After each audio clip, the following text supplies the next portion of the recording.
like, xeroleque, ho. Oh, let it go. Xerolero, xerolaque, xeroleque, ho.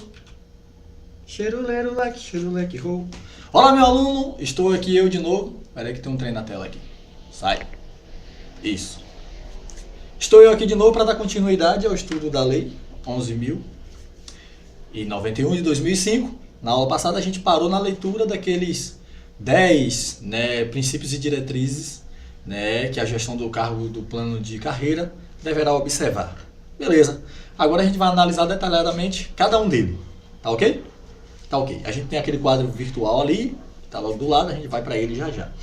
Então vamos lá. O inciso 1, ele vai dizer o seguinte. Vamos retornar à leitura, né? A gestão dos cargos do plano de carreira observará os seguintes princípios e diretrizes. Primeiro, natureza do processo educativo, função social e objetivos do Sistema Federal de Ensino. Tá? Então, vamos analisar primeiramente, a natureza dos processos educativos. Qual seria a natureza? Eu faço logo uma pergunta, né? Qual seria a natureza do processo educativo? Cadê meu pointzinho, meu point, bonitinho? Qual seria a natureza dos processos educativos? Essa é a pergunta que eu faço e já vou à resposta. O processo educativo ele tem a natureza formativa, tá? Ele tem uma natureza formativa.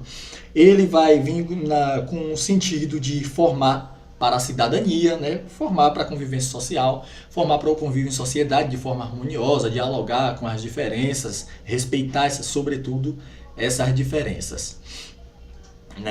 Beleza. E aí vem, qual a função social dos institutos, das instituições federais de educação? A gente faz uma pergunta meio que estranha, né?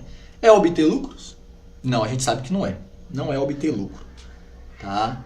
Então, cadê função? Deixa eu ver se consigo escrever aqui que eu fiquei arrochado aqui no negócio. Função social dos Institutos Federais de Educação. É Instituto Federal? Não. Instituições Federais de Educação. E eu boto uma interrogação aqui. Qual é a função? Deixa eu ampliar o nosso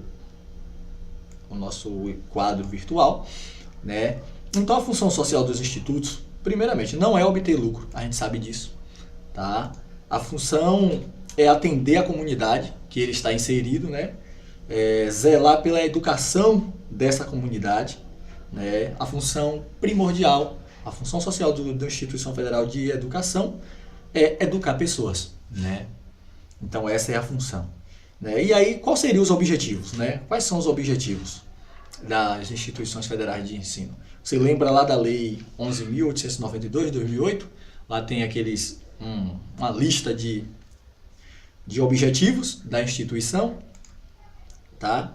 Eu trouxe alguns aqui, que um dos objetivos é realizar pesquisa, desenvolver atividades de extensão, ministrar curso de formação inicial e continuada, entre outros. Tá? Então, a gente volta para o slide de novo e lê a natureza, observará os seguintes princípios e diretrizes. Observará a natureza dos processos educativos, a função social e objetivos do Sistema Federal de Ensino. Então, o plano inicialmente, a gestão, ou seja, o que é a gestão dos cargos do plano de carreira?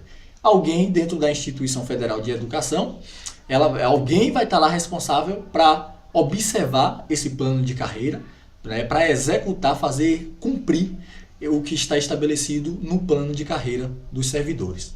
E, comumente, nas instituições, quem faz esse papel é a gestão de pessoas, o RH.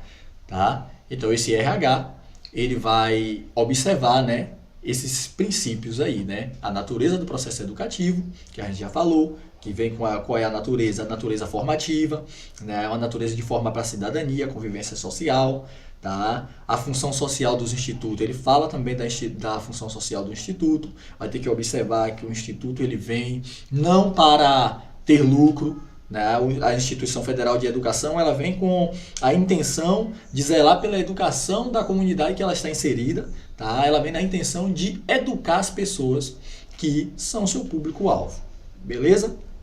E aí tem também os objetivos e tudo mais, Tranquilo? Tranquilo. E o inciso segundo, que vai dizer o seguinte: observará os seguintes diretrizes e princípios: dinâmica dos processos de pesquisa, dinâmica dos processos de ensino, dinâmica dos processos de extensão e de administração e as competências específicas decorrentes. Tá? Então, o que isso quer dizer? Isso quer dizer o seguinte, vamos voltar para a nossa tela, o nosso quadro virtual. Tá? Vamos voltar para cá. Caixinha de texto. Peguei, caixinha de texto. A gestão do plano de cargos, tá, deverá observar a dinâmica dos processos de... Então, a dinâmica. Vamos lá. Vou botar aqui o nome. Dinâmica. Dinâmica tem acento no dinâmica. Dinâmica de quais processos, tá? São 4 processos, tá, que vai ter que observar. Primeiramente, pesquisa. Deixa eu colocar aqui bonitinho. Pesquisa. Depois a gente tem dinâmica do processo de ensino. E a gente tem a dinâmica do processo de extensão. Isso é o que a lei está dizendo, não sou eu quem está inventando, tá? É a lei que está dizendo, está expresso isso aí nesse inciso. E por último, dinâmica do processo de administração. Ok? Legal? Primeiramente, a gente vai analisar o que significa o termo dinâmica, né? Dinâmica dos processos significa, né, por alto, a forma, né, como ocorrem os processos, tá? Como ocorre o processo de pesquisa, como ocorre o processo de ensino, como ocorre o processo de extensão e como ocorre o processo de administração, tá bom?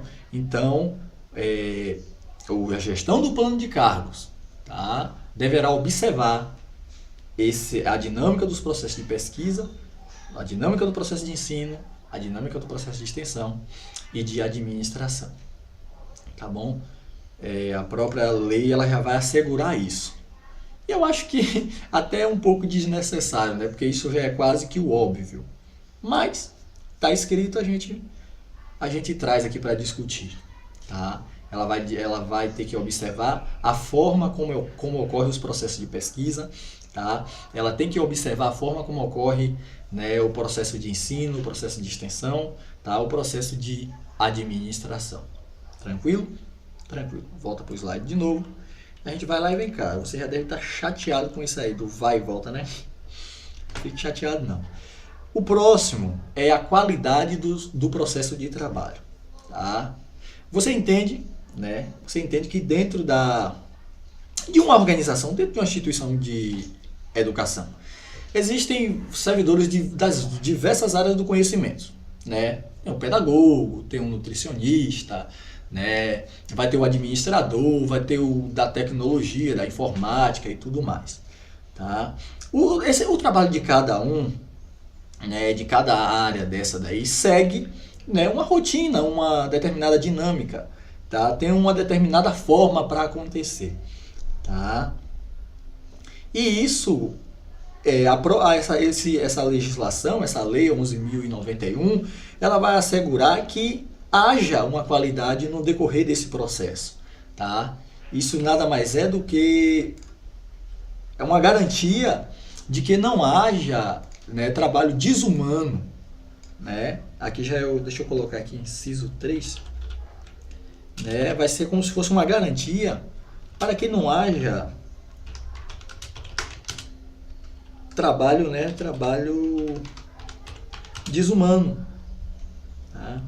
Desumano, é assim mesmo, desumano, tá? Vai assegurar que haja qualidade, né? Que haja qualidade no processo de trabalho, né? Na forma de como as pessoas, esses profissionais executam as suas atividades, que haja um mínimo de qualidade, entendeu? Então, a gestão dos cargos do plano de carreira deve observar esse princípio, né? Deve observar essa diretriz, tá? deve observar que deve haver qualidade, tá, no processo de trabalho, na forma como as pessoas, né, os servidores ali desenvolvem as suas atividades. Tá ok? Beleza. Prosseguindo, a gente vai ter o inciso 4º, né? O inciso 4º. Por que isso está marcando aqui screw? Não sei porque está aparecendo screw aqui no meu teclado. Tá? Então vamos para o inciso 4º. O inciso 4º vai dizer que deve observar também o reconhecimento do saber não instituído. Choque azul, foi a porta. O vento ali. Tá? Deve haver um reconhecimento do saber não instituído, resultante da atuação profissional na dinâmica de ensino, de pesquisa e de extensão. Então, vamos analisar esse inciso, né? O que isso quer dizer? Tá? Estou com o meu material aqui para não me perder na minha explicação. Tá bom? Então, vamos lá. O que isso significa, né? O reconhecimento do saber não instituído. Tá? Isso significa dizer o seguinte, que o plano de carreira, ele deve levar em consideração, né, ele deve valorizar, né, o conhecimento não formal, né, o conhecimento que o servidor adquire no exercício da profissão, tá, na experiência enquanto servidor. Tá? O plano de carreira, ele deve levar isso em consideração, tá bom? O plano de carreira, ele não vai tratar o servidor. Qual é o inciso meu? 4, né? IV. Ele não vai tratar o servidor como uma tábula rasa. Não.